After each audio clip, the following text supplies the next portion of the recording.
안녕하세요. 시장의 마법사입니다.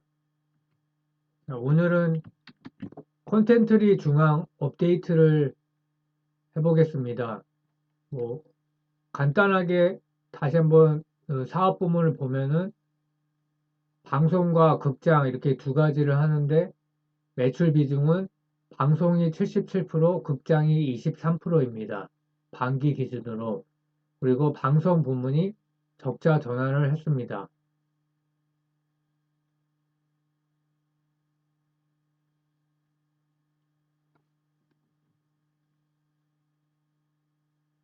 키워드를 한번 적어봤는데요. 일단 티빙 지분을 27.3% 가지고 있습니다. 최근에 채권 흥행을 실패했고 또 티빙 IPO SLL이라고 자회사 IPO가 몇 년 후지만 예정이 돼 있고요. 그래서 장부가와 시총 그 괴리로 이 주가 상승을 한번 기대해 볼 수 있고요. 지금 고금리 상황이죠. 그래서 적자 기업은 다 주가가 작살이 나고 있습니다. 한국이나 미국이나. 그러나 또 컨텐츠 경쟁력은 확실한 기업이죠. 그래서 DP나 뭐 지옥, 지우학 이런 게 다 시즌2가 예정이 돼 있습니다.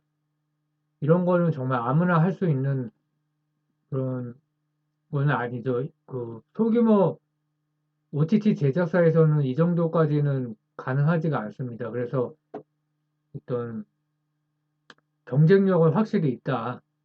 이렇게 판단이 되고요. 최근에 회사채 흥행을 실패했습니다. 그래서 250억이 목표였는데 80억밖에 확보를 못해서 목표액의 32%밖에 달성을 못했고요. 그래서 250억을 확보해서 플레이 타임 인수 자금에 이렇게 쓰려고 했는데 실패했죠. 그래서 증권사 HTS를 키면 이렇게 나옵니다. 최근에 일반인한테까지 이게 간 거죠. BBB 등급인데 만기 1년 채권이 세전으로 연 7%나 되고 또 뭐 월지급이라고 나옵니다.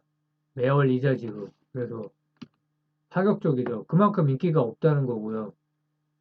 근데 부채 비율이 227%나 되고 뭐 현금성 자산도 있지만 이게 다 뭐 시비 발행하고 사채 발행해서 모은 거기 때문에 확실하게 현금 창출력을 낮은 회사고 단기 차입금, 장기 차입금이 엄청나죠. 거의 8천억이고 이자 비용이 그래서 크게 늘었습니다. 164억이었는데 233억까지 늘었어요. 근데 특이사항이 그 홍정도라는 뭐 주요 주주까지는 아니고 조금 가지고 있는 그 주주 중에 한 명인데 특수관계인이죠. 17.6억이나 매수를 했습니다. 10월 13일, 14일에. 그래서 24,000원대에서 매수했는데 금액이 적은 금액이 아니기 때문에 하고 봤는데 뭐 일단은 뭐 원래부터 컨텐츠 경쟁력이 있어서 봤지만 이런 거가 또 단서가 될 수는 있습니다. 근데 실적이 좋아질 가능성은 당분간은 좀 희박하고요. 그래서 0.8% 갖고 있는 주요 주주 중에 한 명이고 플레이 타임을 인수를 했죠. 뭐 완료를 아직 한 건 아니지만 100% 인수를 하는 거고 자기 자본 대비 18% 1250억이나 들어서 인수를 했는데 복합 문화 공간이고 키즈 카페입니다. 그래서 94년에 설립했고 주로 국내 복합 쇼핑몰 유통 쪽에 오프라인 유통 쪽에 직영점 80개, 가맹점 110개를 가지고 있고 뭐 해외에도 조금 있습니다. 그래서 영유아 놀이시설 브랜드 플레이타임뿐만 아니라 익스트림 스포츠를 접목한 챔피언 120, 50, 1250 이렇게까지 있고요. 플레이타임이라는 회사가 이제 메가박스 중앙과 시너지가 있을 거다 이렇게 리포트가 나오는데 OTT 시대에 극장이 계속 이렇게 좋을까 저는 이런 의문이 드는데 사실 실적은 약간 들쑥날쑥했지만 좋았거든요. 2016년부터 19년까지 매출이 그래도 꾸준히 늘었습니다. 영업이익은 약간 들쑥날쑥했지만 17년 빼놓고는 그래도 많이 늘었어요. 영업이익률이 적을 때는 4.7%지만 이거 한 해 빼면은 7%, 9%, 12% 괜찮았거든요. 코로나 타격은 당연히 컸지만 이거에 대한 해석이 좀 분분한 것이죠. 유행이 지난 거 아니냐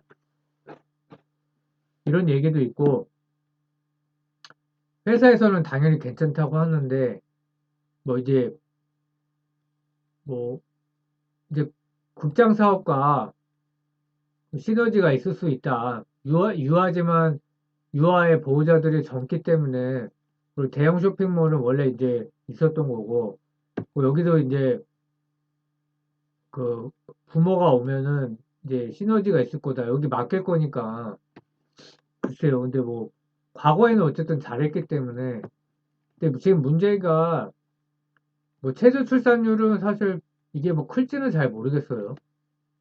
근데 어쨌든 관계가 없다고 할 수는 없겠죠. 이거를 5년, 10년을 보면은 분명히 영향이 있죠. 그리고 내수 경기가 지금 뭐 부동산 주식 다 작살나고 고금리 때문에 난리가 났죠. 그리고 이커머스가 점점 비중이 커지고 있는데 오프라인을 안 가는데 좋을까? 이런 의문이 드는 거죠.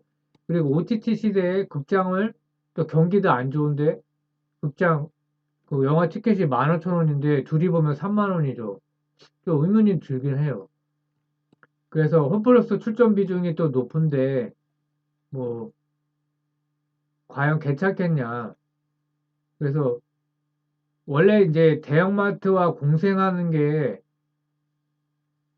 이 사업 전략이었거든요. 그래서 국내 키즈 카페 프랜차이즈로 1위 달성했던 게 대형마트 쪽에 이렇게 샵인샵으로 들어갔기 때문에 된 건데 환경이 번했다는 거죠. 이커머스 부상 대세죠. 지금 대부분 배달을 해주고 그래서 이커머스 매출이 18.4% 올랐지만 오프라인 3.6% 증가했어요. 아니 감소했어요. 그래서 온라인이 차지하는 비중이 46.5%, 그 플레이 타임이 이제 막 인수해서 성장하던 시기에 28%에 비해서 점점 커지고 있죠. 그리고 오프라인 매장을 잘 가지 않는데 이게 과연 괜찮은 비즈니스인가? 그리고 홈플러스 비중이 32%인데 홈플러스 영업이익도 추세적으로 하락을 하고 있다. 그리고 매각을 하고 있다. 또 MBK가 이건 분명한 리스크를 사실 보이기는 합니다. 그래서 왜 인수했나? 저도 사실 1250억이라 들어서 100%를 인수한다. 잘 이해가 안 갔거든요. 시너지가 있을 수 있나?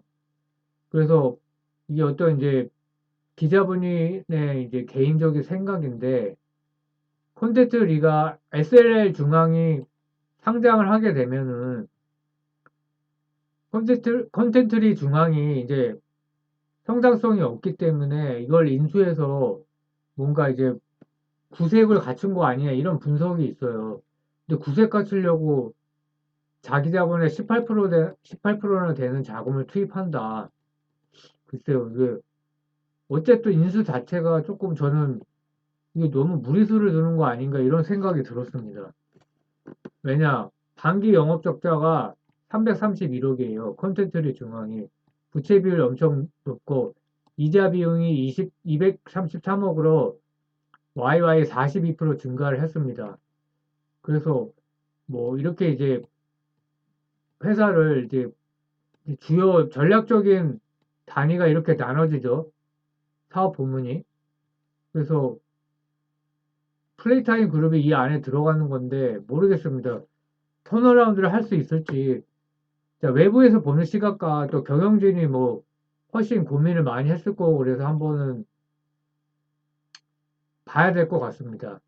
또 한 가지는 티빙이 있는데 티빙과 시즌이 합병을 했죠. 그래서 통합법인이 되는데 지금 합병 후에는 4대 주주가 됩니다. 지분율이 좀 떨어지죠.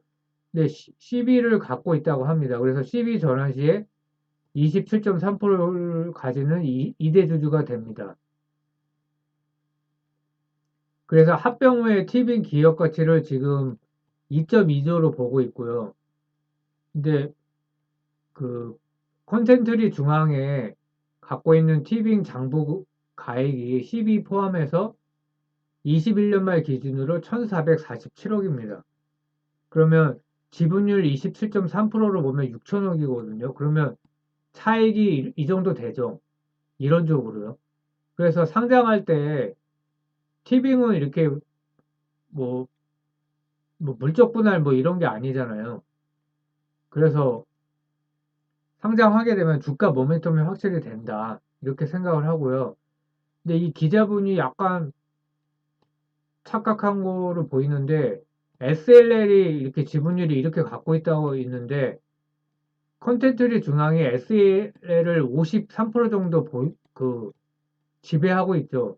그럼 SLL이 이렇게 갖고 있다 그러면은 계산이 달라지거든요. 근데 제가 확인한 걸로는 티빙의 주주는 콘텐츠리 중앙이 맞아요. SLL이 아닙니다. 그래서 이거는 기자분이 착각한 것 같고요.